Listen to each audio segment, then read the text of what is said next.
Hello students, let us discuss about directional properties of covalent bond. So generally when two atoms come close to each other, so there will be overlapping of atomic orbitals. Okay, so this overlapping will take place of three types. One is positive, negative and zero overlapping. So what we can say here, when two atoms come close to each other,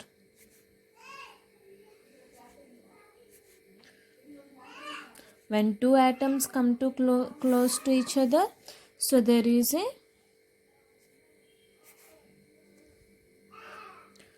overlapping of atomic orbitals.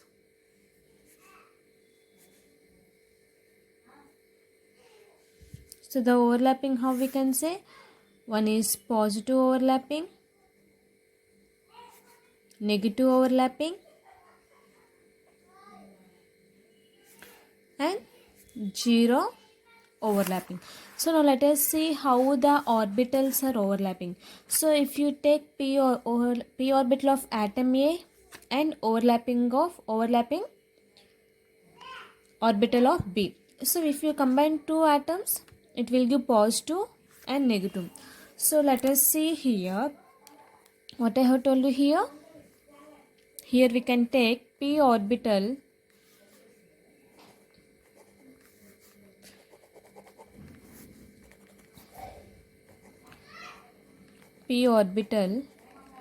of atom A. Okay, so next one we are taking overlapping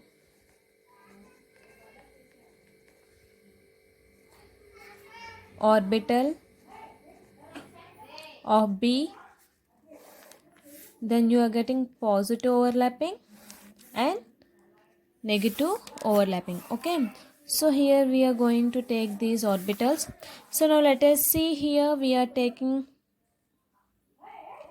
one is p orbital of atom A. So means what here, minus, here positive charge we are having. Okay, so now this one is we are taking s orbital here. Okay, so what we are taking here, s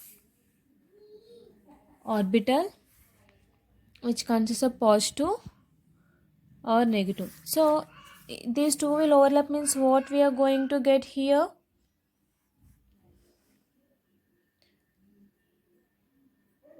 this one and this one we are getting. So means what here, minus, positive and positive dot. Okay, so this is we are getting. So if suppose there is a negative, means oppositely we are going to get, see here, this is positive, this is negative and here positive dot. So this is the way we are getting positive, negative. So now let us see, this is p orbital, s orbital we are overlapping. One side is negative and other side is positive and it is overlapping with s orbital. Other side is positive, negative and positive. So next one, if you have been taking here, again you are taking minus, positive. So here also minus, positive. Okay, so then it is going to form here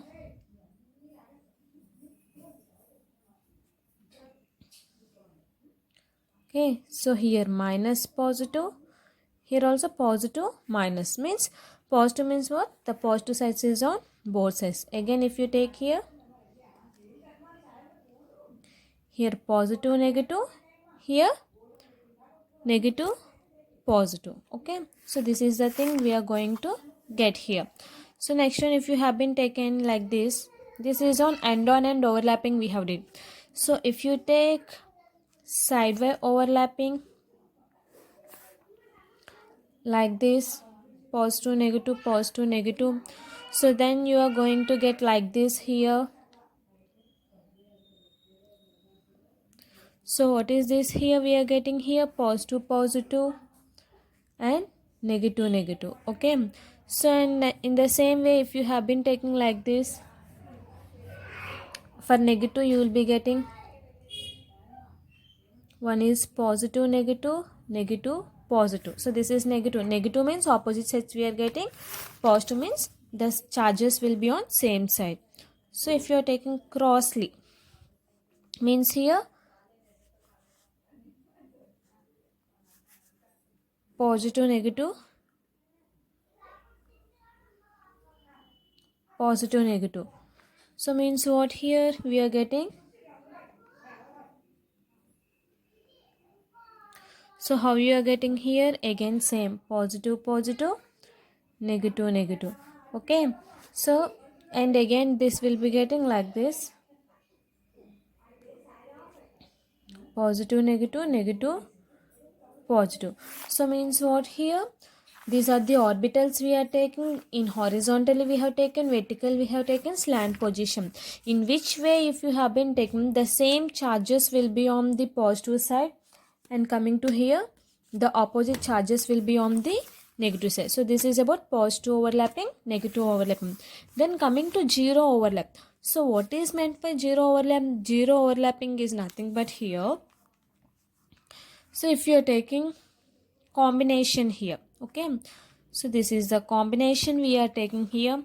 This is a positive, negative, and here positive. Okay, so means what here on z axis, this is s orbital, p orbital we are taking, this is y axis. Okay, so here we are taking z orbital, x axis. So then how we are going to get the structure here? One is this one,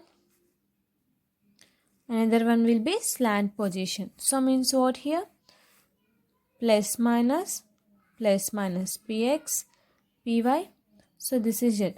So these two we call it as what here? Zero overlapping. So this is nothing but what? This is nothing but positive, negative, zero overlapping. So here we are having factors also. What are the factors we are having? High ionization energy. If suppose atoms having high ionization energy, they do not lose the electron to form cations. So such type of elements will form the covalent bond. Example ClCl we can take. So what we can say here? What are the factors we can say here? The factors indicates what here? First one, high ionization energy.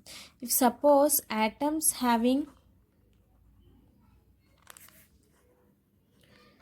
high ionization energy, okay, if suppose the atoms having high ionization energy do not lose electrons to form cation. So means what? Such elements what will form? Such elements will form covalent bond. Example we can take ClCl. Okay. So and also electronegativity. So if atom is having equal or nearly equal electronegativity, they will share a pair of electrons with opposite spins. So means what? This is a undergoing overlap of atomic orbitals. So easily they can form covalent bond. So what we can say here? Another factor what we can say here? Atoms with equal or nearly equal electronegativities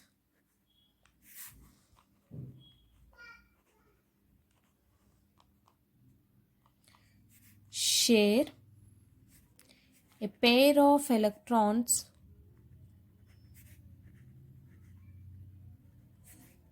with opposite spin. So means what? Will overlap the atomic orbitals to form covalent bond, we can say. So these two are the factors. So what are the factors here? What happening? If high ionization energy is having high, they do not lose electron. If it is not losing electrons, then what will happen? So they will form the covalent bond. Example Cl2 we can take. If it is having equal or nearly equal electronegativity. Electronegativity means what? To the tendency to accept shared pair of electron. So means what? If it is having equal or equal sharing pair of electrons in opposite spins, then it automatically forms what here? It can easily overlap with atomic orbitals. so it can easily form the covalent bond. So these are the factors. Now let us discuss about properties of covalent bond one by one. So generally here covalent bond. So what we can say here, covalent bond, coming to here covalent bond exist as solids, liquid and gases we can say, and also it has low melting and boiling point. Okay, so what we can say, what are the properties we can say, covalent substances exist as solid, liquid and gases. Okay, so and also has what, and have low melting and boiling points these are going to have, and also these dissolve in non-polar solvents. So what we can say, dissolve in non-polar solvents. Non-polar solvents is nothing but what, diatomic molecules. O2, Cl2, Br2, these all will contain diatomic molecules. Okay, so non-polar solvents, and these substances are not electrical conductors either in molten state or in aqueous solution also. These are not in, and not conduct electrical conductors either in molten state or in aqueous solution we can say, and also these involve what, chemical reactions very slowly. So what we can say, these involve chemical reactions slowly. Okay, so and also these exhibit space isomerism, because covalent bond is a directional bond. Space isomerism is nothing but what, stereoisomerism it may exhibit. Stereoisomerism is nothing but space isomerism. So what we can say here, these exhibit space isomerism.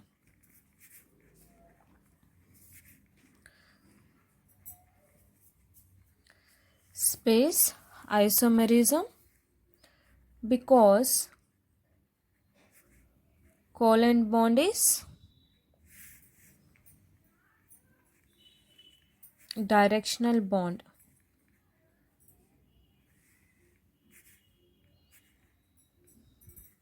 So these contain individual molecules also. So what we can say, and also contain individual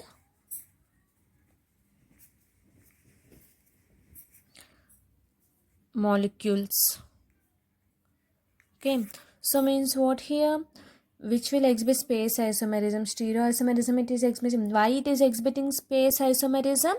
Because of covalent bond is a direction. It will be containing one direction, not in direction. So here it also contains individual molecules. It can take, if you are taking a molecule, that is an individual. C is also individual. CH3 molecule, CCl form. So these all will consist of what here, individual molecules. These all are containing. Okay, so and also the force of attraction between the molecules, whatever force of attraction between the molecules, we call it as van der Waals force of attraction. Okay, so here the van der Waals force of attraction, what is the order, 1 kilocalories per mole.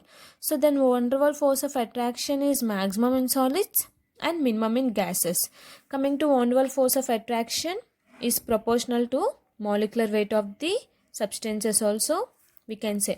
So these are general properties we can say. Okay, so coming to van der Waals also we can take here. So here the van der Waals is consisting, generally the van der Waals, what we can say here, we are going to speak in this van der Waals forces also. The van der Waals force is nothing but the force of attraction between molecules, we call it as van der Waals forces. Okay, so it is having order 1 kilocalorie per mole. So here the force of attraction Van der Waals force of attraction is more in solids and less in gases, we can say. So this is directly proportional to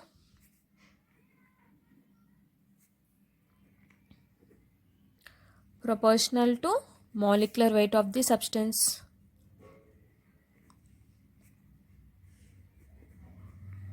So this is directly proportional to molecular weight of the substance. So here the melting point and boiling point of covalent bond are proportional to their molecular weights. By this what we can say, so melting point and boiling point of covalent bond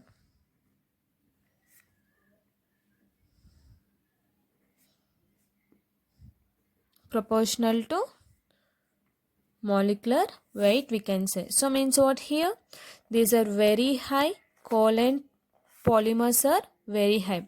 Okay, so for example, if you're taking covalent polymers, diamond, graphite, boron, so these are the covalent polymers, we can say.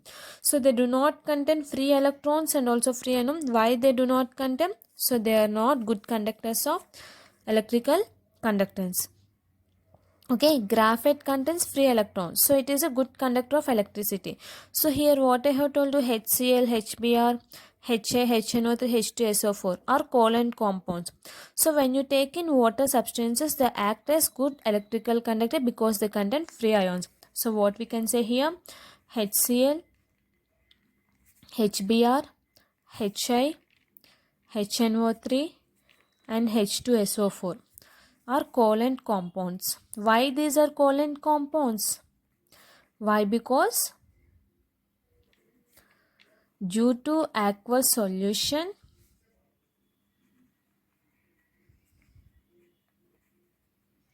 act as good electrical conductors. Why they act as electrical conductors? Because of free ions. Okay, so they involve in chemical reactions slowly. Why? Because the molecule take part in reaction. So if you take CCl4, CHCl3, CH2Cl, they cannot precipitate with AgNO3 in aqueous element, but they contain chloride ions. Why they contain chloride ions? They are covalent compounds. What we can say here, CCl4, CHCl3 and CH2Cl2. Okay, so whatever you are taking, they do not precipitate with AgNO3. So they are covalent bonds, we can say. Why we say covalent compounds? Why? Because the covalent compounds is nothing but due to chloride ions. Okay, so because of this contain covalent compounds. So the soluble to covalent compound is not a solvent. Means what here is more in a solvent having high dielectric constant, less in solvent having low dielectric constant. If the dielectric constant is more, then solubility is more. If dielectric constant is less, then solubility will be less. Okay, so here dielectric constant of solvent is nothing but what? Measure of capacity to break the covalent molecules into ions. So then which type of dielectric constant is having more? Polar solvents is having more dielectric constant, non-polar solvents having low dielectric constant. So which is having high dielectric constants are ammonia, hydrofluoric acid. Low means carbon disulfide, CCl4, benzene. Okay, so what we can say here, one more, what are the properties we can say? So the dielectric constant means here the covalent substance depends upon the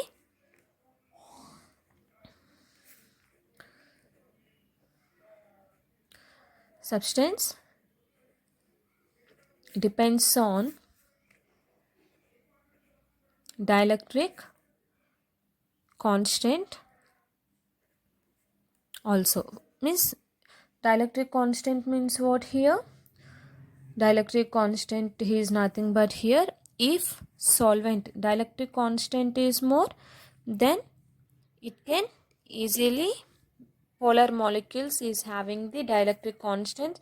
So what are the polar molecules we taking? NH3, HF. So these are the examples. If there is a less, what we can take? Non-polar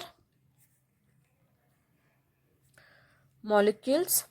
So here example what we can take, benzene, CCl4, CS2. So these are the examples we can take. Okay, so this is nothing but covalent properties and factors. In the next class we can discuss about the hybridization, which is very important topic. Thank you.